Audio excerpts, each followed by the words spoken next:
आणि माधुरी दीक्षितही दिसली तुमच्या गाण्यात मॅडम. आणि ग्रामीण पास तर तुमचा भन्नाट होता, लई भारी झाला होते. फारच सुंदर. आता आपण पुढच्या कार्यक्रमाकडे वळतोय. त्यामध्ये मी या कार्यक्रमासाठी जे मान्यवर प्रमुख उपस्थित पाहुणे आपल्याकडे आलेले आहेत त्यांना मी स्टेजवर आमंत्रित करते. त्यामध्ये आहेत सौ विजया देव यांनी स्टेजवर यावं.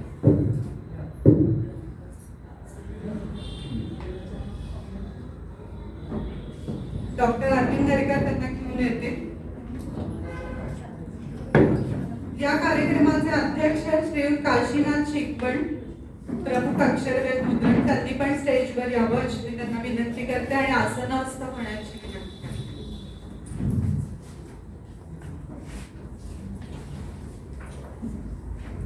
जोरदार टाळ्यांनी आपण प्रमुख पाहुण्यांचे स्वागत करतो.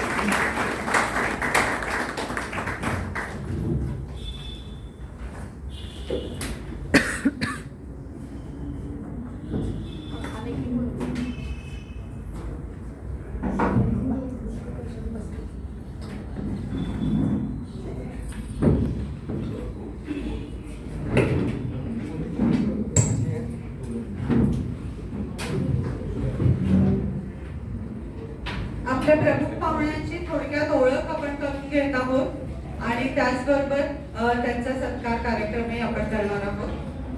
प्रथम मी विजया देव यांची ओळख करून देते. अध्यक्ष विजया फाउंडेशन या समाजसेविका असून आरोग्यविषयक कार्य त्यांच्या फाउंडेशन मार्फत चालते.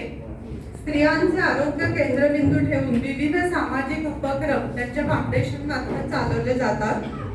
नुकताच महिला दिनाला 10 विविध क्षेत्रातील महिलांचा विजया फाउंडेशन तर्फे सत्कारही करण्यात आला होता. तर मी डॉक्टर नेरकरांना विनंती करते की त्यांनी पुष्पगुच्छ देऊन त्यांचं स्वागत करावं.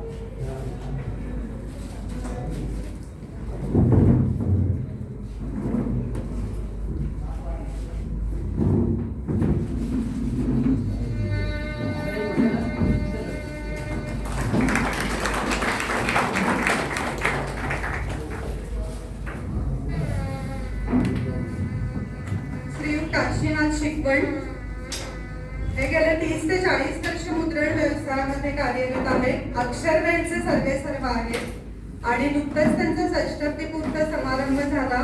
तळमळीने साहित्य क्षेत्रात ते खूप काम करतात आणि अतिशय सहृदय वृत्तीचे आहेत. हरिभक्त परायण आणि उत्तम प्रवचनकाराची त्यांची ओळख आहे. तर त्यांचंही आपण स्वागत करूया.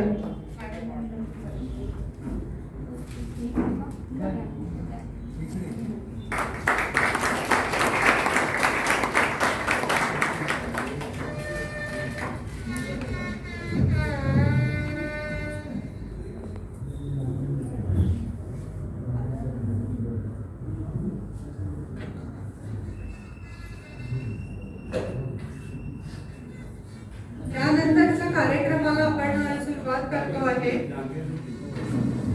माझ्या लेखनाची 50 वर्ष हा डॉक्टर अरविंद नेरकरांचा अतिशय नवा कोरा कार्यक्रम आज सादर होणार आहे, ज्याची आपण प्रतीक्षेने वाट बघत आहोत. डॉक्टर अरविंद नेरकर यांचे व्यक्तिमत्व म्हणजे विविध पैलू असलेला एक हिराच म्हणावा लागेल. त्यांच्या आठवणींच्या हिंदोळ्यावर हे पुस्तक गेल्या वर्षी प्रकाशित झाले. MA करून पंढरपूर विषय संशोधनावर त्यांनी PhD केली. MSME मध्ये जनसंपर्क अधिकारी ते डॉक्टरेट, लेखक, संपादक, प्रकाशक, निवेदक असे बहुआयामी व्यक्तिमत्व आपल्याला लाभलेले आहे. लेखन, साहित्य आणि संगीत या त्रिवेणी संगमात तर ते अतिशय पारंगत आहेत. त्यांनी त्यांचा पहिला लेख 13 एप्रिल 1972 रोजी गावकरी या दैनिकामध्ये लिहिला होता आणि प्रसिद्ध झाला होता. त्या कारकिर्दीला 50 वर्षे पूर्ण झाली आहेत आणि याचा औचित्य साधून माझ्या लेखनाची 50 वर्षे हा अनुभव कथनाचा कार्यक्रम डॉक्टर नेरकर सर आज सादर करणार आहेत. मला असं वाटतं की त्यांच्या बोलण्यातील आपुलकी, स्पष्ट वक्तेपणा, मतप्रदर्शनाची हातोटी आणि एकंदरीतच वक्तृत्वाची खमंग आणि खुमासदार शैली तुम्हाला निश्चितच आवडेल. तर मी डॉक्टर नेरकरांना विनंती करते की त्यांनी या कार्यक्रमाची सूत्रे त्यांच्याकडे. धन्यवाद.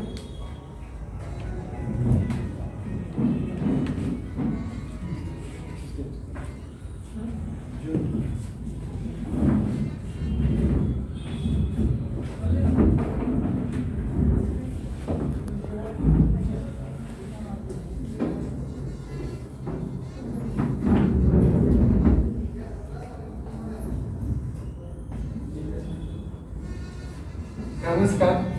तुम्हाला माझ्याकडे पाहून असं वाटणार नाही की 50 वर्ष मी लिहितोय, पण खरंच लिहितो. वयाच्या 16व्या वर्षी माझा पहिला लेख दैनिक गावकरी या वृत्तपत्रात 13 एप्रिल 1972 साली प्रकाशित झाला. आणि पुण्यामध्ये पुराव्याशिवाय बोलणं अवघड असतं, म्हणून माझ्या कात्रण संग्रहात तो लेख अजूनही संग्रही आहे.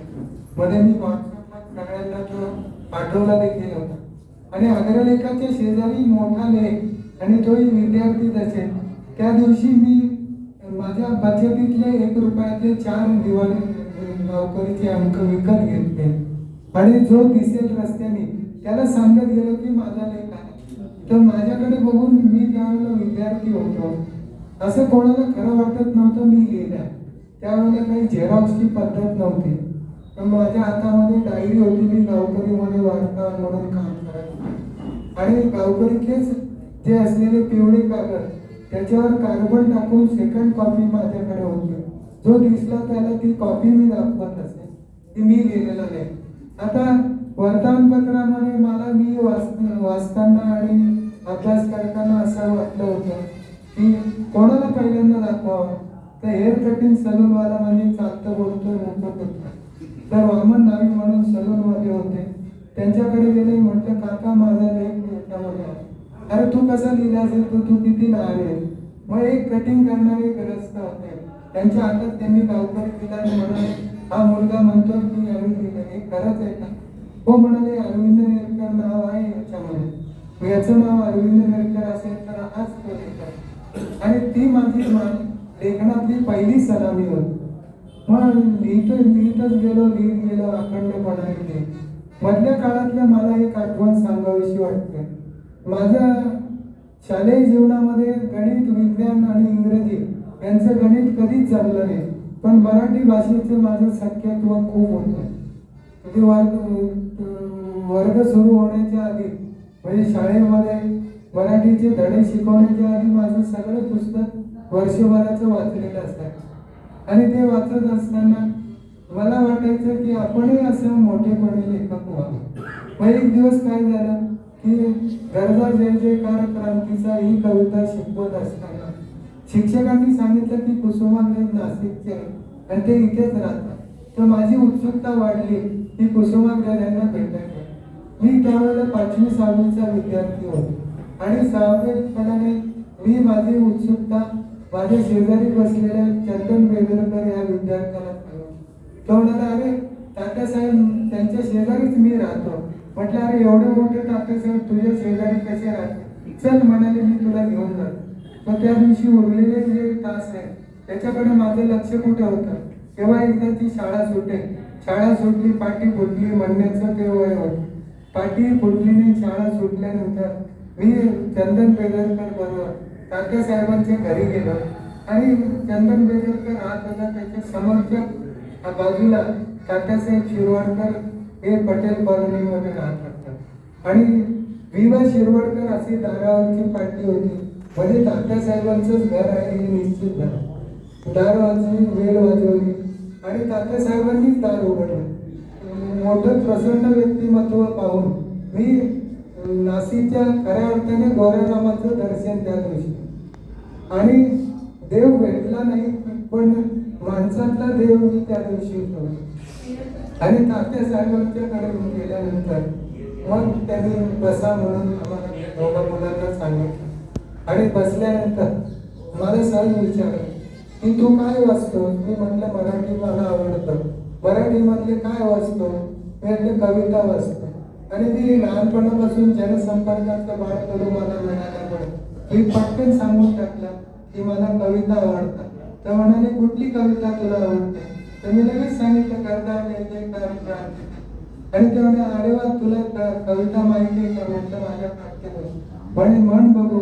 मग मी गायक नसल्यामुळे बसड्या आवाजात का होईना ती कविता म्हणून दाखवली आणि तात्यासाहेबांनी मला शाबासकी दिली आणि टेबलावरच्या 2 सफरचंदाच्या पोळी उचलून माझ्या हातात दिले.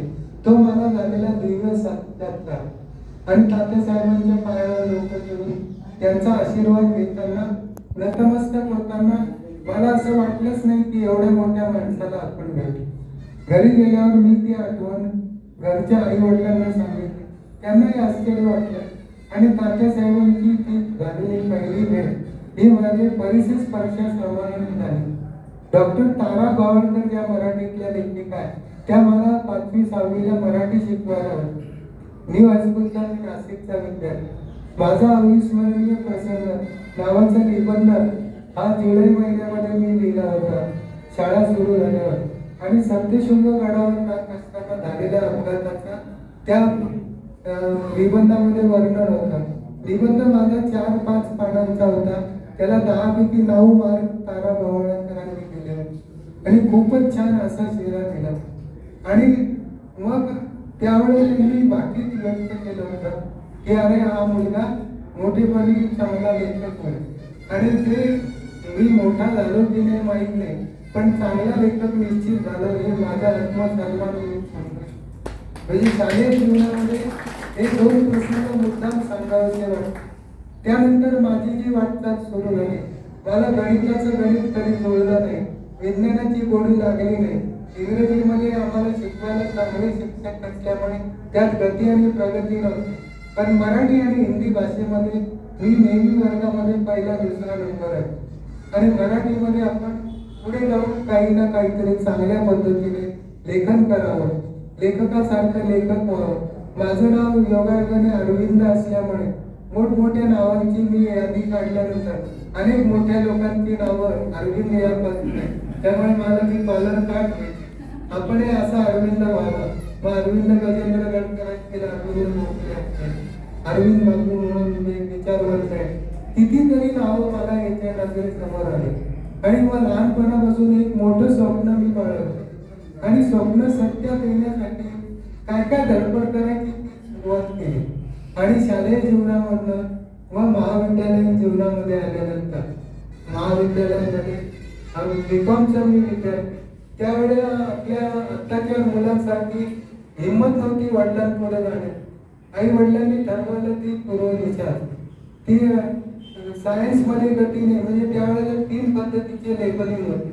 हुशार विद्यार्थी का मग सायन्सला पाठवा, जरा बऱ्यापैकी एका कॉमर्सला आणि अगदी ढ एका मग आर्ट्सला पाठवा. म्हणजे उलट गणित होतं त्यावेळेस. आणि मग वडिलांनी मला सांगितलं की अरे तुला जर सायन्सला जायचं नाही तर कॉमर्सला जा, बँकेत कुठेतरी नोकरी मिळेल नाही तर पोस्टात चिकटला जायचं. मी म्हटलं मला पोस्टातही चिकटायचं आणि बँकेत तर कारकुनी करायचं. मग म्हणून मी बीकॉम करत असताना मला बीकॉमला ऑनर्स म्हणजे क्लास मिळाला. त्यावेळेला हायर सेकंड क्लास म्हणजे ऑनर्स होता. 59% मला मार्क नव्हते. आता वडील म्हणाले की आता तू काय कर, आता बँकांमध्ये कुठेतरी अर्ज कर म्हणजे नोकरी मिळेल. परत मग मी तात्यासाहेबांची मला आठवण आहे. बीकॉम पास झाल्यानंतर आता काय करायचं, बॅचलर ऑफ जर्नलिझम म्हणजे वृत्तपत्र विद्यासाठी पुण्याला यायचं मी ठरवलं. परंतु त्या काळात स्वतंत्रपणे शिक्षण घ्यायचं, परत 1 वर्षाचा आर्थिक भार हा पालकांवर लावायचा हे त्या काळात शक्य नव्हतं. तरी देखील मी धाडस केलं आणि मी म्हटलं मी वृत्तपत्र विद्या शिक्षणासाठी पुण्याला जाणार. तर वडिलांचा विरोध होता. मग मी काय केलं, चलाखी अशी केली, बाजारात गेलो आणि पेढे विकत आणले 1/2 किलो. तात्यासाहेबांच्या घरी गेलो, त्यांना नमस्कार केला, पेढे दिले आणि बीकॉमला मला ऑनर्स मिळाला. तात्या लगेच म्हणाले अरे वा छान झालं, आता पुढे काय करणार. म्हटलं मला वृत्तपत्र विद्या या बॅचलर ऑफ जर्नलिझमच्या कोर्सला पुण्याला जाईल. अरे वा छान आहे, चांगलं आहे, मग का जात नाही. तर मी म्हटलं नाही, वडिलांचा विरोध, असं कर वडिलांना काय केलं. आणि वडिलांचं पण तात्यासाहेब शिरवाडकर हे श्रद्धास्थान होतं. दुसऱ्या दिवशी मी वडिलांना घेऊन तात्यासाहेबांच्या घरी गेलो. पुन्हा एकदा तोच नाटकाचा प्रवेश केला. बीकॉमचं असलेलं मी मार्कशीट त्यांना दाखवलं, पेढ्याचा पुडा ठेवला, पायावर त्यांचे डोकं ठेवून नमस्कार केला. मग तात्यांनी रंगीत तालीम असावी तसं मला विचारलं, आता तू पुढे काय करणार? म्हटलं मी वृत्तपत्र विभागाला मला जायचंय बॅचलर ऑफ जर्नलिझम. तर वडील जरा उसळून आले रागाने. तर ते म्हणाले की बघा याला काही विनाशिक आले विपरीत बुद्धी शकतो. आता बीकॉम पास झाला, कुठेही बँकेत त्याला नोकरी मिळेल. तर मग तात्यांनी फार मोठी माणसं बघा कशी आधारवड असतात आणि बोलताना पण किती संयम पाळतात. त्याचं उदाहरण म्हणून तात्यासाहेबांनी त्यावेळेला काय सांगावं, माझ्या वडिलांना तात्या हे दादा असं म्हणतात. दादा 3 नाटकं असतात बघा, राजनाटक, बालनाटक आणि स्त्रीनाटक. याचा अरविंदाचा हा बालिश नाटक समजा त्याला लागले. तर तात्यासाहेब जेव्हा म्हणताय की अरविंदाला पाठवा, तेव्हा वडील एका पायावर तयार झाले. आणि विशेष म्हणजे माझ्या वडिलांचा वाढदिवस आणि तात्यासाहेबांचा वाढदिवस एकाच दिवशी, 27 फेब्रुवारी. नाशिकमध्ये 3 भाग्यवान असे होते, एक वसंत पाटील, एक वसंत उपाध्ये आणि दादा म्हणजे माझे वडील एकनाथ कोळकर. या तिघांचे वाढदिवस 27 फेब्रुवारी आहे. मी वडिलांना नेहमी म्हणायचो तुमचा वाढदिवस जगभर साजरा हो. आता वडील हयात नाही, तात्यासाहेब गेल्यानंतर वडील 8 दिवस आजारी. तर अशा पद्धतीने ही मला उर्मी मिळाली की पुण्याला 75 साली जर्नलिझमच्या कोर्सला आणि त्यावेळेला आल्यानंतर वृत्तपत्र विभागामध्ये लेखन करणं आणि या कोर्सला आलेला मी एकमेव विद्यार्थी होतो. लना गोखले हे त्याचे मुख्य प्रमुख होते. त्यांनी माझे लिहिलेले लेख वाचले. 72 ते 75 या काळात निदान 20-25 लेखांची भर माझ्यामध्ये. आणि विशेष म्हणजे मला व्यवस्थितपणाचे लहानपणापासून सवय असल्यामुळे ती वर्तमानपत्रातली कात्रण संग्रहात टिकवली. शैलजा राजांना मी भेटायला सोमवार पेठेत गेलो आणि जेव्हा त्यांना ते माझे कात्रणाचे संग्रह दाखवला ते म्हणाले किती व्यवस्थित लेखक आहे. त्यांचे मिस्टर पोलीस इन्स्पेक्टर राजे ते नुकतेच बाहेरून आले, त्यांना त्यांनी सांगितलं की बघा एक व्यवस्थित लेखक मला मिळाला. आणि शैलजा राजेंची येशूवहिनीच्या जीवनावर तुळशीपत्र नावाची कादंबरी, त्याचं समीक्षण मी गावकरीत केलं आणि ते मी त्यांना दाखवायला गेलो. मला म्हणाले तुला मला लेखनाची असलेली आवड लक्षात घेऊन पुस्तकाची प्रत द्यायला आवडलं असतं, पण माझ्या प्रकाशकांनी मला फक्त 5 प्रती दिल्या, त्यातली एकच शिल्लक आहे, तर मी तुला देता येणार नाही, तुला दुसरी प्रत मिळवून मी देते. आता मी प्रकाशक झाल्यावर हा विचार डोक्यात घेतला, इतकी काटकसर करायची नाही, 5च प्रती काय आम्ही 500 प्रती लेखकाला देऊ. समाधानी आमच्या एक लेखिका इथेच बसलेला आहे. 5 प्रती मी मला घेतो, बाकीचे सगळ्या घेऊन म्हणजे हा जो काही भाग आहे हा सुद्धा मला लहानपणापासून होता. 75 साली मी जर्नलिझमला पुण्याला आले. सकाळचे त्यावेळेचे संपादक श्रीगम मुनगेकर होते. मला सारखं वाटायचं की आपल्या मोठ्या वर्तमानपत्रात आपला लेख यावे, त्यासाठी म्हणून मी उशेप्पान नावाचं सदर सकाळमध्ये होते. आणि त्यात सविता पत्की, पद्मजा गोळे, शैलजा राजे, नंतर शांता शेठ वगैरे यांच्या लेख येत असत.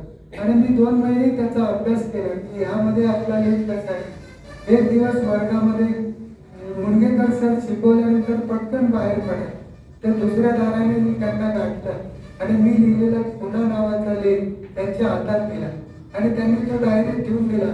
म्हटलं आता संपादक माणूस इतक्या कामाच्या गडबडीत कशाला वाचेल, तर पुढच्या आठवड्यात मंगळवारी माझा लेख छापू लागला. त्यावेळेला पण मला खूप आनंद झाला. आणि इतकंच नव्हे तर त्यांनी परत एकदा दुसरा लेख माझा 75 साली. अशा पद्धतीने माझ्या लेखनाची मुहूर्तमेढ रोवल्यानंतर उभारी आली ती वेगवेगळ्या ठिकाणी प्रसिद्धी मिळाली. तो सकाळ असो, केसरी असो, तरुण भारत, विशाल सैन्याने त्यावर आणि हळूहळू करता वर्तमानपत्रात लेखांची माझी भर पडत गेली. ठिकठिकाणी व्याख्यानं, भाषणं देणं, युवाणी कार्यक्रम देणं असं सर्वांगीण असलेला वावर आहे तो सुरू झाला. 75 साली जर्नलिझमची डिग्री केल्यावर मी नाशिकला परत आलो. त्यावेळेला आणीबाणी जाहीर झाली, तर मी गावकरीत वार्ताहर होतो. गावकरीतला वार्ता देता स्वतंत्रपणे लेखनाची मी दिशा पण निर्माण केली. मग मला असं वाटायचं महाराष्ट्राची लोकसत्ता लोकप्रवाह या ठिकाणी आपले का लेख होते. म्हणून मी लिहायला सुरुवात केली आणि पाठवायला सुरुवातीला मला जरा थोडेसे नकारात्मक स्ट्रोक मिळाले. एक दिवस एक पाकिट आलं, त्याच्यावर लिहिलं होतं साप. मला साप म्हणजे जंगलातला माहित होता, पाकिटावर हे माहितीच नव्हतं. आणि मग मी एका पत्रकाराला विचारलं, हे साप म्हणजे काय भानगड आहे? ते म्हणाले सापात परत. म्हटलं अरे वा. मग मी पुढच्या वेळेला काळजी घ्यायला लागलो की पोस्टमनला रस्त्यातच गाठायचं आणि सापात परत आलेले टपाल घेऊन टाकायचं, घरापर्यंत येऊन. म्हणजे मग परंतु तरी अंगातली उर्मी जाई नाही, ती आपल्या छापून आलं पाहिजे. मग मी अभ्यास असा केला की रविवारचे पुरवणे वाचून काढा. तिथे आपण कुठे बसतो तर त्या ठिकाणी बालकथा, लघुकथा, ललित लेख किंवा मोठे लेख येतात, त्याच्या प्रतिक्रिया. लोकसत्तेमध्ये एकदा डान्सिंग क्लासमध्ये अनधिकृतपणाने वेश्या व्यवसाय चालतो असं लिहिणारा एक लेख आहे. त्याच्यावर मी सनसनीत प्रतिक्रियात्मक लेख लिहिला. तर लोकसत्तेमध्ये रविवार पुरवणे, विजू वगैरे, नंतर माझं त्यावेळी डॉक्टरेट अरविंद रेडकर यांच्या प्रतिक्रिया म्हणजे 3 लेख छापले त्यांनी. त्यात माझ्या वयाच्या 20व्या वर्षी लोकसत्तेमध्ये आलेला हा पहिला मोठा लेख होता. नंतर जसजसं मी लिहायला सुरुवात केली तसतसे आता हे कक्षा या विस्तारत गेल्या आणि वेगवेगळ्या ठिकाणी लेखांचं माझं सुरुवात झाली. पहिलं पुस्तक माझं सप्तशृंग दर्शन म्हणून सप्तशृंग देवीबद्दलचं लिहिलेलं पुस्तक 77 साली प्रकाशित झालं. आणि त्यानंतर त्या पद्धतीने डॉक्टर मंदारदेव आले, कृपया करून डॉक्टर मंदारदेव.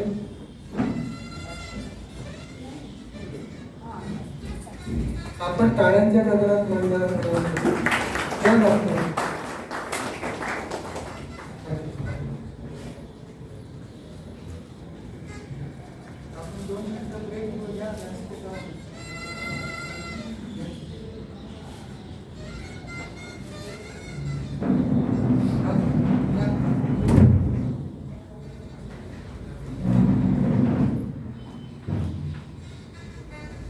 वर्तमानपत्रातून लिहिता लिहिता मग ग्रंथलेखनाकडे मी सप्तशृंग देवीचं पुस्तक लिहिलं. त्यालाही तात्यासाहेबांचे आशीर्वाद रूपी अभिप्राय मिळाले. नंतर जसजसं सुरुवात झाली लेखनाला 76 साली पर्यटन खात्यात माहिती अधिकारी म्हणून रुजू झालं आणि 77 साली महाराष्ट्र राज्य विद्युत मंडळात वयाच्या 22व्या वर्षी ते प्रसिद्धी अधिकारी म्हणून औरंगाबादला माझी नियुक्ती झाली. 77 ते 19 मी औरंगाबाद. आणि त्या काळात मी सरकारी नोकरी म्हणजे विद्युत मंडळाला जरी पसरली तरी बुद्धीचं सरकारीकरण होणार नाही याची काळजी घेतली. सातत्याने लेखन करत असताना दलित लेखन, वैचारिक लेखन, प्रासंगिक लेखन असं करता करता लेखांची संख्या वाढत गेली. आणि दिवाळी आल्यानंतर 15-20 तरी दिवाळी अंकात माझे लेखन असते. 77 ते 79 या काळात मी औरंगाबाद राहिलो. नंतर 79 ते 83 4 वर्ष नाशिकला आल्यावर स्वगुरी परत आल्याचा आनंद होता. आणि मग त्यावेळी तात्यासाहेब शिरवाडकरांचा नेहमीच संबंध यायचा वेगवेगळ्या कार्यक्रमाच्या. 4 वर्ष मी नाशिकमध्ये रमलो. त्यावेळेला माझ्या विचाराच्या कक्षा वाढत गेल्या आणि इतक्या वाढल्या की मी जाहीर सभेमध्ये भाषण करायला. एक किस्सा मला या ठिकाणी मुद्दाम सांगावासा वाटतो, तो तुम्हाला शेअर करतो. तो असा 1980 साली नाशिकला डॉक्टर नगराध्यक्ष गुप्ते, वसंतराव गुप्ते हे नगराध्यक्ष आणि 5 वर्षात त्यांनी काय केलं याची जाहीर सभा रविवार काढल्यावर त्यांनी आयोजित केली. त्या सभेत 3 वाक्य बोलणार होते. मी एक अरविंद रेडकर म्हणून, मधुकर तोष्णीवाल, भाई मदाने आणि शशिकांत केळकर. ती सभा सुरू होण्याच्या वेळेला जुन्या नाशिक मधनं एक मोर्चा आला. 5 वर्षात गेलं काय, खाली डोकं पाय असं नगराध्यक्षांच्या विरोधात घोषणा देणारी ती पार्टी होती. आणि मी भाषण करायला उभा राहतो ना राहतो तोच हे दगड फेकायला सुरुवात झाली. टमाटे बटाटे आले. एक मोठा दगड वसंतराव गुप्तेच्या पायात पडला. पोलीस आले आणि सगळ्यांना घेऊन गेले. त्यावेळेला लोकसत्तेमध्ये जी बातमी आली त्यामध्ये मला जरा थोडासा धक्का बसला. तो असा की मी अरविंद रेडकर, विद्युत मंडळाचे प्रसिद्धी अधिकारी अरविंद रेडकर बोलायला उभे राहतात ना राहतात तोच जुन्या नाशकातून मोर्चावर त्यांनी टमाटे बटाट्याचा मारा केला. त्यामुळे माझी किंमत वाढली. मला जो तो येऊन आमच्याकडे येऊन भाषण करायला तो म्हणाला. म्हणजे त्यांना असं वाटलं मी वादग्रस्त बोलतो म्हणून लोक टमाटे बटाटे फेकतात. खरी परिस्थिती अशी होती की त्यांचा विरोध डॉक्टर गुप्तेंना होता, मला ना. पण मला वडिलांनी त्यातनं एक धडा दिला, तुला बाबाने जर नोकरी करायची असेल तर हे व्यासपीठ तुझ्यासाठी नाही, एवढी काळजी घे. आणि मी खरोखरच त्यानंतर राजकीय व्यासपीठावरनं बोलणं बंद केलं आणि वसंत व्याख्यानमाला, लोकहितकारी मंडळ, सार्वजनिक वाचनालय अशा व्यासपीठावर वसंत व्याख्यानमाला नाशिकचा मी 2 वर्ष कार्य उपाध्यक्ष होतो, 1 वर्ष सेक्रेटरी होतो. त्या निमित्ताने मला एक संधी मिळाली. मुंबईला साहित्य सहवासमध्ये शांता शेळके, मधुकर तोरणमल यासारख्या मोठ्या मंडळींना भेटायला मी जातो. मला लहानपणापासून मोठ्या लोकांचं आकर्षण होतं. आपणही एकेकाळी मोठं व्हावं. मोठी माणसं वागतात कशी, करतात कशी. एकदा बाबू पाटलांना मी त्यांच्या कार्यालयात भेटायला गेलो, त्यावेळेला त्यांच्याकडे त्यांना जेव्हा त्यांच्याविषयी माहिती विचारली, त्याला कोण बाबा पाटील असं एका माणसाने वॉचमननी उत्तर दिलं. तर एक मराठी माणूस चालला होता, अरे बाबू पाटील म्हणजे बीपी पाटील बक्कल नंबर 57, म्हणजे त्यांनी कारकून तिथे क्लार्क म्हणून काम करणार, पर्वतीवरून नावाचं सरळ बदलते करिअर. म्हणजे मोठा लेखक हा नोकरीमध्ये छोटाही असू शकतो. श्रीनिवास भटकेंना मी भेटायला गेलो महाराष्ट्रबाहेर, तर कोपऱ्यातल्या एका टेबलावर ते काम करत बसले आणि भूताचं गाव नावाचा पिक्चर शिवाजीनगरच्या त्या मोठ्या फ्लेक्सवर लावलेला होता. म्हणजे थोडक्यात जी माणसं मोठी असतात ती महान असतात, पण ज्या ऑर्गनायझेशन मध्ये काम करतात ते कदाचित ती ऑर्गनायझेशनला त्यांचं महत्व कळत नाही असं मला. तर एकंदरीत 1979 ते 83 4 वर्ष मी नाशिक, धुळे, जळगाव, नगर या भागाचं मला असलेल्या कार्यक्षेत्र मंडळात. आणि त्याच काळात मी माझे लेखनाचं काम चालूच ठेवलं. 83 ते 86 मी औरंगाबाद, त्या काळात तब्बल जवळजवळ 25 ते 30 जोड्या करतात. आणि असं करता करता 86 साली पुण्यामध्ये आलो. यामधल्या विस्ताराने सांगायचा मुद्दा असतो, 86 साली पुण्यात आल्यानंतर बॅचलर ऑफ जर्नलिझमची माझी डिग्री झाल्यावर शिक्षणातला जो खंड पडला होता त्याला मी परत उभारी देऊन MA एक्सटर्नली केलं. शंकरराव खरात मला भेटले. ते म्हणाले की अरविंद नेरकर हे नाव मला संत साहित्याचा अभ्यासक म्हणून वाचायला आवडतं, तर तुमच्यातला जो लेखनाचा गुण आहे तो तुम्ही त्या पद्धतीने वापरा. आणि एक्सटर्नल MA करून मला MA ला फर्स्ट क्लास मिळाला.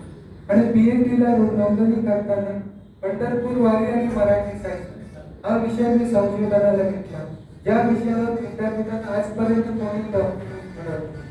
आणि मग विद्युत मंडळामध्ये काम करत असताना त्या ठिकाणी काम सांभाळून PhDचे माझे जे अभ्यास आहे तो चालू ठेवला. 94 साली मी PhDचा प्रबंध सादर केला. 95 साली मला डॉक्टरेट मिळाले. विद्युत मंडळात 1.25 लाख लोक काम करतात, पण एकटा डॉक्टरेट असलेला मी अधिकारी होतो, याचा मला सार्थ अभिमान. 1995 साली म्हणजे 25 वर्ष होऊन गेले. 95 साली मला PhD अर्थात डॉक्टरेट ही पदवी मिळाली. मधल्या काळात अनेक पुस्तकांचं लेखन मी केलं. 95 ते 99 या 4 वर्षात मी मुंबईत होतो.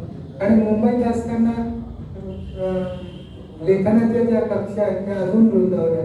महाराष्ट्र टाइम्स, सकाळ, लोकसत्ता, लोकमत सगळ्या मुंबईचे वृत्तपत्रात विशेषतः वारीच्या संबंधात माझे स्वतंत्र लेखन होते. एकदा एक प्रसंग मला सांगावंसं वाटतं. आजचे जे शिवसेनेचे संजय राऊत आहेत ते सामन्याचे कार्यकारी संपादक होते. त्यांना मी फोन केला की उद्यापासून वारी सुरू होते, मला तुमच्याकडे लेख द्यायचा. ते म्हणाले या घेऊन या. सोमवारचा दिवस होता. दादरला सामन्याच्या ऑफिसमध्ये मी 11:30ला पोहोचलो. त्यांच्या हातात लेख दिला आणि ते मंत्रालयात. दुसऱ्या दिवशीचा सामना वाचला तर त्यामध्ये अग्रलेखा शेजारी माझा लेख. असे चांगले अनुभव. लोकसत्तेमध्ये गेल्यानंतर दत्ता पंचवार रविवार पुरवण्याचं काम करत आणि ते मला पाहिले की म्हणायचे नेरकर आले म्हणजे वारी आली. इतकं गणित त्यांनी जमवलेलं. आणि दरवर्षी माझ्याकडनं हक्काने ते अर्धा पानातला प्रसिद्ध होत असे. एखादा विषय घेऊन ते लिहून घेत असत वारीच्या सण. हे 4 वर्ष मुंबईमध्ये असताना अनंत तऱ्हेंनी माझं एकविरा देवीचं पुस्तक पुस्तक प्रकाशित केलं होतं. त्या कार्यक्रमाला बाळासाहेब ठाकरे येणार होते, पण ऐन वेळेला प्रकृती अस्वास्थ्यामुळे ते येऊ शकले नाही. एकदा त्यांनी अनंत तरेंना विचारलं की अरविंद नेरकर म्हणजे हे आपलेच अरविंद नेरकर आहेत का? त्यावेळेला ते बेसचे चेअरमन होते अरविंद नेरकर. ते म्हणाले हे आपलेच एक पण वीज मंडळ आहे. म्हणजे हा थोडासा नावाचा पण मला थोडासा जरा बरं वाटतं. आणि एकवीरा देवीचं मी पुस्तक लिहिलेलं होतं. मला एक दिवस यांचा उद्धव ठाकरे राज ठाकरेंचा फोनही आला होता की त्यावेळेला त्या देवीच्या संबंधात काही आंदोलन चालू होतं एकवीरा कार्याला, त्याबद्दल काही तपशील माझ्या पुस्तकात दिलेला होता. ते एकवीरा देवीचं संस्था त्या आधी काढल्याच्या लेणी आहेत या संबंधात इतिहास संशोधकांचं दिलेलं भाष्य मिळते. कितीतरी असे प्रसंग आहेत. मुद्दाम एक चांगली आठवण सांगावीशी वाटते ते म्हणजे चारुशिला बेलसरेंच्या 1998 साली हृदय संगमी दीप उजळले असा दूरदर्शनवर जो सह्याद्री दूरदर्शनवर कार्यक्रम होता. त्यावेळेला चारुशिला बेलसरे आणि रवींद्र साठे त्या कार्यक्रमाला गायला म्हणून आले होते. आणि मी, वंदना विटणकर आणि प्राध्यापक प्रवीण दवणे आम्ही दिवाळीच्या संबंधात चर्चेला होतो. तर आता ते कॉन्ट्रॅक्ट मिळाल्यानंतर दोघांची नावं मला कळाली, प्रवीण दवणे आणि वंदना विटणकर. वंदना ताईंकडे मी भेटायला गेलो मुंबईमध्ये. त्यांना म्हटलं आपल्या कार्यक्रमात चर्चा करायची आहे दिवाळीची आणि रवींद्र साठे आणि चारुशिला बेलसरे गाणार आहे. त्यामुळे काय चर्चा करायची, जाऊ दे तुम्हीच प्रश्न काढा, उत्तर तुम्हीच लिहा, मी ऐन वेळा बोलेल. नंतर प्रवीण दवणेंना भेटायला गेलो. ते म्हणाले छे कसली तयारी, आपण गप्पा मारू छान पैकी, तुम्हालाही 800 रुपये मिळणार, मलाही 800 मिळणार, 800 मिळणार, तर जाऊ दे काही तयारी करू. मग ज्या दिवशी रेकॉर्डिंग होतं वंदनाताईंना घ्यायला मी गेलो. मला कुठली साडी नेसू याच्यावर त्यांनी 10 मिनिटं घेतली. कार्यक्रमाची चर्चा बाजूला झाली आणि प्रवीण दवणेंना फोन केला तर ते त्यांचे विद्यार्थी त्यांचा मेकअप करण्यामध्ये बिझी होते. त्यामुळे शेवटी सगळी धुरा माझ्या डोक्यावर असतात. मग दिवाळीची ती चर्चा रंगवायची कशी, त्यावेळेला सुभाष शेळके म्हणून ते दूरदर्शनचे निर्माते, त्यांनी मला सांगितलं की तुम्हीच त्या पद्धतीने चर्चेला रंग भरा. आणि तो कार्यक्रम लोकांना खूप आवडला. दिवाळी विषयी आधुनिक काळाची संदर्भ द्यायचे मी ती चर्चा रचली. आणि विशेष सांगायचं म्हणजे चारुशिला बेलसरे आणि रवींद्र साठे यांचं रेकॉर्डिंग संपल्यावर मी चारुशिला बेलसरेंना भेटलो. तर त्यांचा आवाज खूप मला आवडला असा मी माझा व्यक्तिगत अभिप्राय आहे. मग मला त्यांनी त्यांचं काय केलं, मी पुण्यात म्हटलं इतक्या वर्ष मी पुण्यात कधी भेट झाली नाही, ते आता आलंय की पुण्यात भेटावं. आणि 99 साली योगायोगाने मी उपमुख्य जनसंपर्क अधिकारी परत पुण्याला माझं नियुक्ती झाल्यावर इथे आल्यावर एक दिवस चारुशिला बेलसरे मला भेटायला म्हणून आले आणि भक्ती संगीत कार्यक्रमात निवेदन करावं अशा स्वरूपाची इच्छा व्यक्त केली. वीरेंद्र किराणाच्या उपस्थितीत भवानी पेठेमधला स्वामी समर्थांचं मंदिर आहे, तिथे आमचा स्वर गायत्री हा पहिला कार्यक्रम झाला. आणि त्याला म्हणता 20 वर्ष पूर्ण झाली. आणि त्या कार्यक्रमात गायत्री मंत्रावर आधारित भक्ती रचना चारुशिला बेलसरेंची गायली आणि मी गायत्री मंत्रावर आधारित निवेदन केलं. पण ते अभ्यासपूर्ण निवेदन, आता पहिलाच कार्यक्रम निवेदन, मला एवढं माहित होतं निवेदन मध्ये शर्ट पॅन्ट घातलेला नको, पायजमा शर्ट दिसला म्हणजे बावळ्यात दिसला तरी छान वाटतं, कारण तो निवेदन करतो. तर त्याच्या पद्धतीचा पेहराव करून मी पहिला कार्यक्रम दिला आणि तो लोकांना खूप आवडला. त्यानंतर जी काही जुगलबंदी जमली की आजपर्यंत आजच्या कार्यक्रमापर्यंत काय होईल 20 वर्ष त्या उत्तम राहतात आणि मी उत्तम निवेदन करतो असं लोक म्हणतात मला माहिती. पण मी निवेदनाचा व्यवसाय केला नाही किंवा व्यापारीकरण केलं. चारुशिला बेलसरेंच्याच कार्यक्रमात मी निवेदन करतो. इतरत्र मला निवेदनाला कोणी बोलवलं तो 2 हात जोडून सुधीर गाडगेंचा पत्ता, म्हणजे माझ्याकडे मी ते पथ्य पाळलंय. आणि चारुशिला बेलसरे म्हणाले तसं पैशासाठी कुठल्याही संस्थेला न अडवता मोकळेपणाने आपलं आयुष्य देण्यासाठी घेण्यासाठी नाही. मग अंधजनांचा असो, अपंगांचा असो, वृद्धाश्रमात मोकळेपणाने त्या कार्यक्रम घेतात मी निवेदन करतो. बऱ्याच वेळा आम्ही पगारमोड करून देखील कार्यक्रम दिले. म्हणजे अनेक लोकांना अनेक व्यसन असतात, दारू पितात, बिडी पितात, सिगारेट पितात, हॉटेलिंग पितात. ही कुठलीही चांगली व्यसनं मला नसल्यामुळे जी काही बचतीची रक्कम आहे ती मी आणि चारुकिला बेलसर एकत्रितरित्या कार्यक्रमासाठी खर्च करतो आणि अखंडपणाने म्हणजे अक्षय काम नाही, त्यांची अक्षय सेवा आहे असं. त्यांच्या सेवेसाठी खरं दाद देऊन आपण टाळ्यांचे खूप काही त्यांचं. तुम्ही सांगा, गुलाबजाम ठेवले, श्रीखंड ठेवलं, पुरी भाजी आहे, तुम्ही ताव मारणार की नाही? एकाने सपाटून आणणार, पण 50 वर्षी तेलकट तुपकट खायचं नाही, गुलाबजाम खायचे नाही, श्रीखंड खायचे, हे जमेल का तुम्हाला? मुळीच नाही. मला तर नाही जमलं, त्यांना जमलेलं आहे म्हणून ते 50 वर्ष घालतात. इतकं सोपं नाही आहे. आणि त्यांचा आवाज अजूनही सुमधुर आहे. म्हणजे आवाजाला कुठले आता त्यांनी नाचलं घुमा पश्चिमी नाचतो ते गाणं वयाच्या 15व्या वर्षी गायलं, ते आजही ते गात असताना तेवढ्याच अल्लडपणाने ते गाऊ शकतात. हा एक वेगळेपणा त्यांच्यामध्ये. 95 ते 99 झाले, 99 ते 2007 मी मुंबईहून पुण्याला आलो. त्या काळात मी माझं लेखन चालू होतं आणि 2007 मध्ये मला असं एक दिवस वाटलं की आता आपण पुरे झाला तर किती दिवस थांबलाय. म्हणून मी वयाच्या 53व्या वर्षी स्वेच्छानिवृत्ती पत्करून वीज मंडळातून निवृत्त झालो. त्यावेळेला मला 50,000 रुपये पगार होता. सगळ्या लोकांना असं वाटलं की उद्यापासून नेरकरांचं काय होईल, आपल्याकडे जेवायला तर येणार नाही. प्रत्येक जण म्हणायचे, बघावं तुम्ही राजीनामा दिल्यावर पगार बंद, पेन्शन नाही, काय नाही, तुम्ही कसं करणार? म्हटलं माझी काळजी मी घेतो, तुम्ही काळजी करता. तुमच्याकडे जेवायला निश्चित येणार नाही, तुम्हीच माझ्याकडे जेवायला या असं.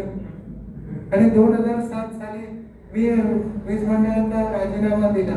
परिस्थिती बदलता येत नाही तर आपण बदलायला शिकलं पाहिजे. माझी बदली झाली नागपूरला. मला वळसे पाटील ऊर्जा मंत्री होते, ते म्हणाले नेरकर 1 वर्ष थांबा, पुढच्या वर्षी तुम्हाला परत पुण्याला घेतो. मी त्यांचा लाडका आहे.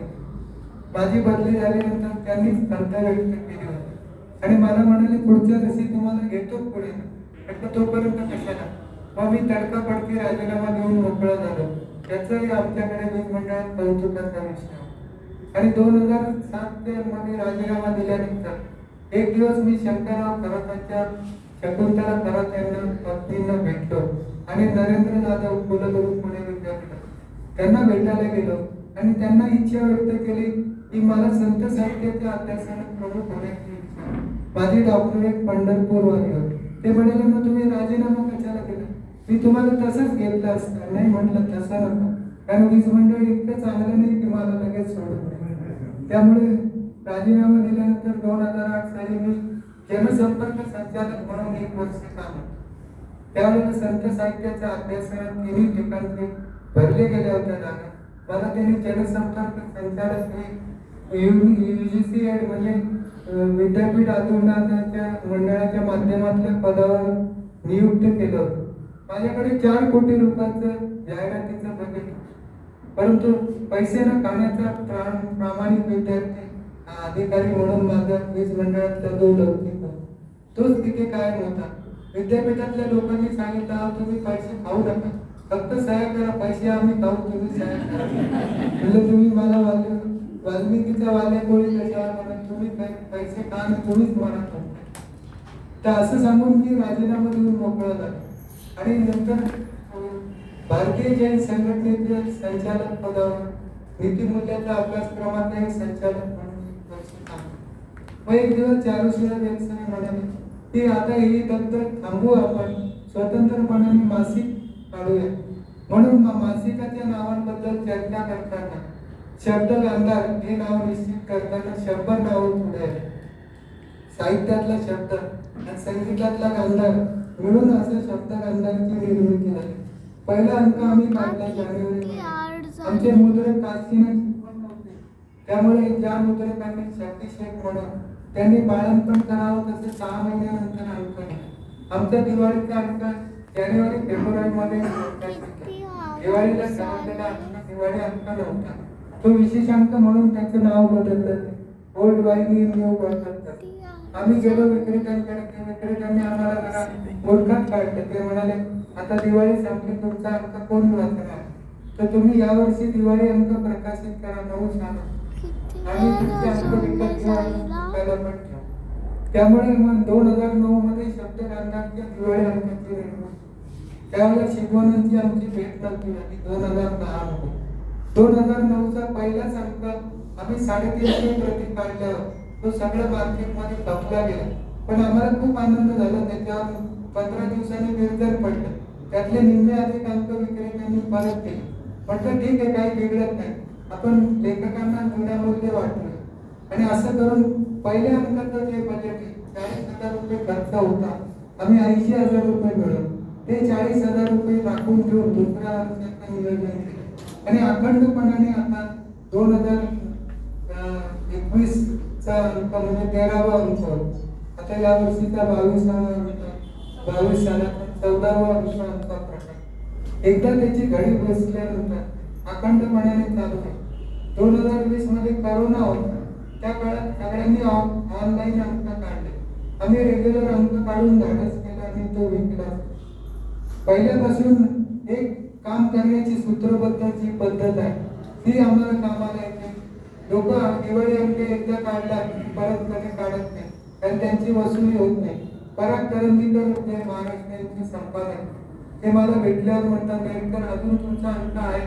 म्हटलं कधीच बंद पडणार नव्हता आणि पडणार आहे. ही जी जिद्द आहे ती मला लेखनाला पण उपयोगी पडली.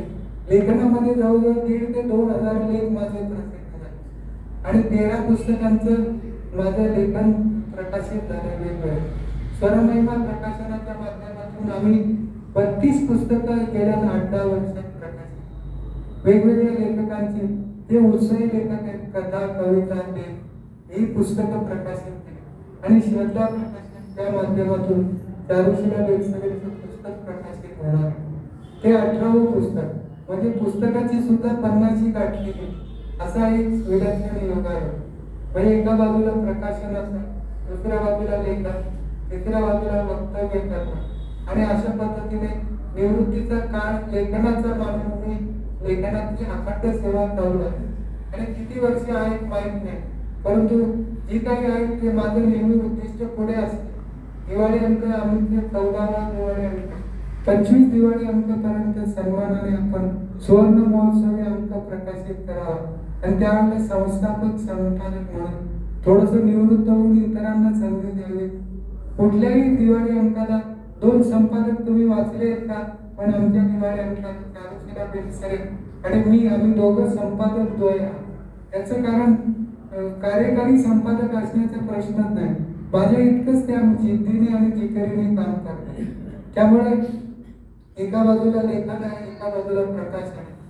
आणि आणखी एक महत्वाचा उल्लेख करून इथे थांबणार आहे की 2020 मध्ये माझी मुलगी इथे बसलेली आहे, डॉक्टर गौरी. ही संशोधक जरा गौरी आणि हिच्या प्रेरणेने मी आठवणीच्या इंदोळ्यावर हे पुस्तक लिहायला घेतलं. आणि करोना काळात 40 पानं लिहूनही झाले. करोनाच्या नावाने लोक ओरडत असताना मी लेखन करावं, शांत बसून लिहिलं. गेल्या वर्षी प्रकाशित झालं, त्याच्या 2 आवृत्त्या. आठवणीच्या इंदोळ्यावर म्हणजे अडचणीचा पाडा नाही, आलेल्या प्रसंगाचा तोंड घेत पुढे कसा गेलो या पद्धतीची मांडणी या पुस्तकात आहे. आठवणीच्या इंदोळ्यावर म्हणून या पुस्तकाचं नाव. आणि तुम्हाला वेळ मिळाला तर जरूर वाचा. जाता आता एवढंच म्हणेन, खूप काही सांगण्यासारखं, फक्त जे सांगायचं होतं ते महत्वाचं मी सांगून झालं. एवढंच म्हणेन की माझ्यातला लेखक जागा करण्यासाठी माझ्या शिक्षकांनी, गुरुजनांनी जे प्रबोधन केलं, वडील माझे उत्तम लेखक होते, त्यांनी प्रोत्साहन दिलं, त्यातून मी घडत गेलो. आणि विशेष म्हणजे एका टप्प्यावर आल्यावर असा विचार केला, आता आपलं लेखन थांबावं आणि इतरांच्या लेखनाकडे वळावं. म्हणून गेले 10 वर्ष आम्ही स्वरमहिमा प्रकाशनाच्या माध्यमातून वेगवेगळी पुस्तकं प्रकाशित करतो आणि दिवाळी अंकाच्या माध्यमातून गेल्या 13 वर्षात निदान 1300 लेखक तरी जोडले गेले. दरवर्षी लेखकांची संख्या ही 100-125 मानली आणि त्यातले काही जुने जाणते लेखक पूर्वीचे मानले तर 100चा हिशोब मांडला तर 13 वर्षात 1300 लेखक आम्ही जोडले. हे मोठं काम, हे मला असं वाटतं साहित्य सेवा आहे. लेखनामध्ये सांगायचं तर माझे स्वतःचे 1,500 ते 2,000 लेख प्रसिद्ध झाले, 13 पुस्तकं प्रकाशित झाली आणि मी संतुष्ट आहे, कृतार्थ आहे, सार्थ आहे. म्हणजे मला, आम्ही नेहमी असं म्हणतो की आपल्याला आपल्या आयुष्यात जे काही मिळालं ते आपल्याला मिळवता आलं जिद्दीने मिळालं आणि मिळवलं. त्यामुळे मी स्वतः समाधान केलं. मला असं ईश्वरी कृपेने हे समाधान अखंड आयुष्याच्या शेवटच्या क्षणापर्यंत मिळवून हे ईश्वर त्यांनी प्रार्थना आणि या ठिकाणी थांबतो.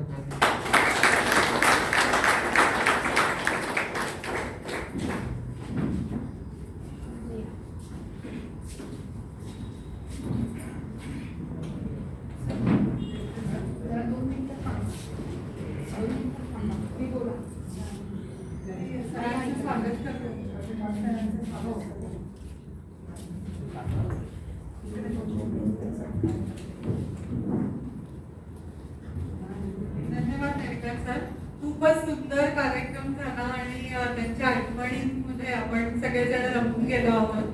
म्हणजे बाळाचे पाय पाळण्यात दिसतात तसे त्याच वेळेला शिरवाडकरांचा आशीर्वाद आणि त्यांना मिळाल्यामुळे आज आपल्याला अतिशय यशस्वी लेखक आणि प्रकाशक संपादक असं सगळं व्यक्तिमत्व आपल्याला दिसतंय. आणि ते म्हणले तसं वेगवेगळे लेखक तयार करणं हे म्हणजे त्यांची विजिभूषित वृत्ती, सचोटी आणि प्रामाणिकपणा हे तीन त्यांचे गुणधर्म खूप आपल्याला आता ऐकून आजच्या जीवनात आणि आजच्या तरुण पिढीला ते स्फूर्तिदायक ठरतील असं मला निश्चित वाटतं. तर सगळ्यांनी एकदा जोरदार टाळ्या.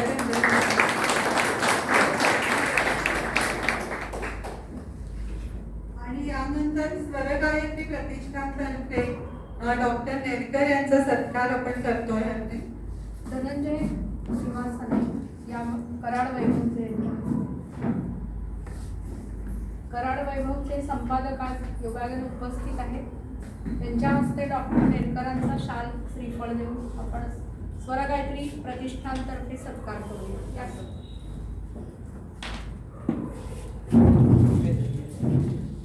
पुढे या.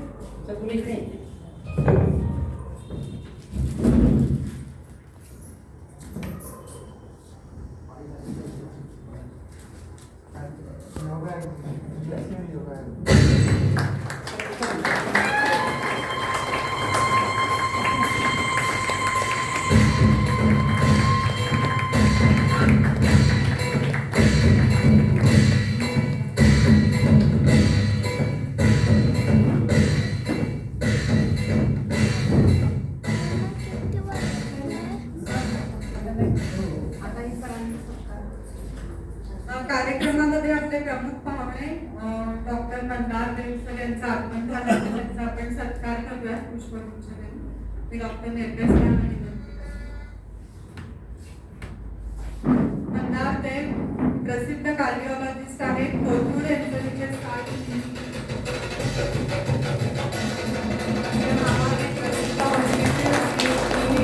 आंतरराष्ट्रीय दर्जाची सेवा ते सतत देतात आणि समाजाची सेवा हे प्रमुख व्रत त्यांनी अंगीकारलं आहे. त्यांच्या आई आणि त्यांचे पिताश्री यांच्यापासून त्यांचं जे व्रत आहे आणि ते त्यांच्यामध्ये दिसून येतं. आणि कोविड काळात जास्तीत जास्त रुग्णांना घरपोच सेवा देऊन त्यांनी अतिशय मोलाचं काम केलेलं आहे.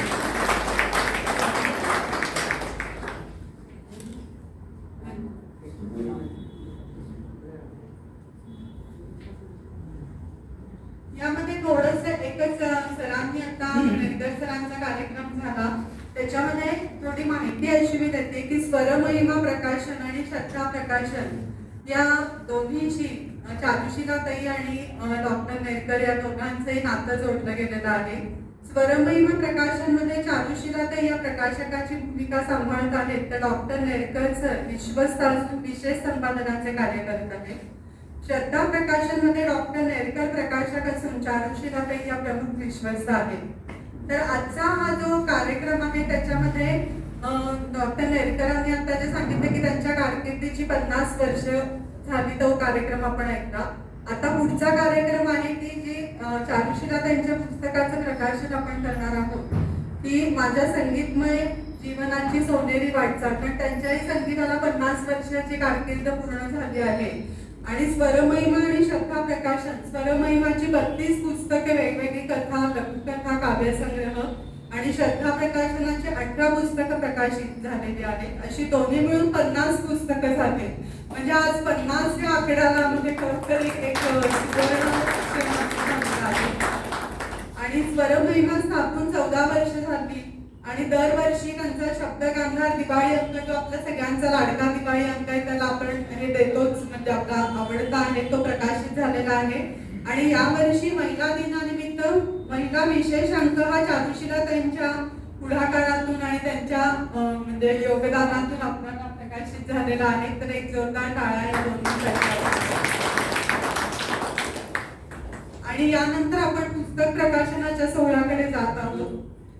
चारुशीलाताई वेलसरे लिखित माझ्या संगीतमय जीवनाची सोनेरी वाटचाल या पुस्तकाच्या 3ऱ्या आवृत्तीचं प्रकाशन होत आहे.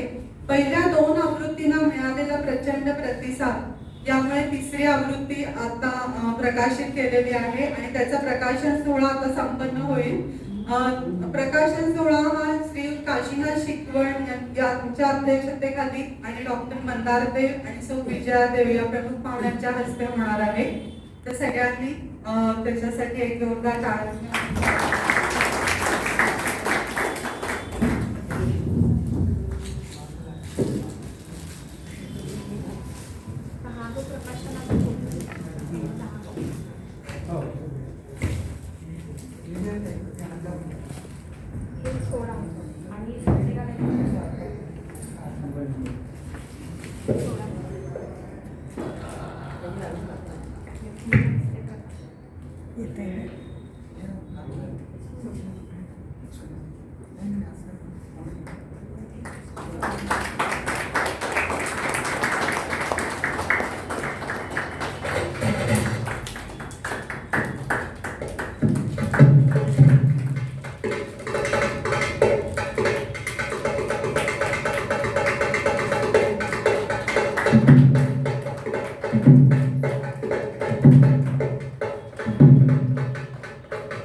माझ्या संगीतमय जीवनाची सोनेरी वाटचाल लेखिका चारुशीलाताई वेलसरे.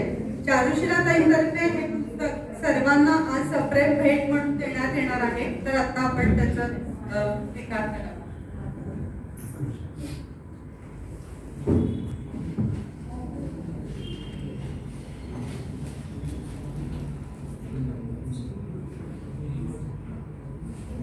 यानंतर या कार्यक्रमामध्ये सर्व प्रमुख पाहुणे आणि आपले डॉक्टर नेरकर सर आणि चारुशीलाताई यांना मी त्यांचं मनोगत व्यक्त करण्याची विनंती करते. यामध्ये प्रथम डॉक्टर नेरकर सर त्यांचं मनोगत व्यक्त करतात.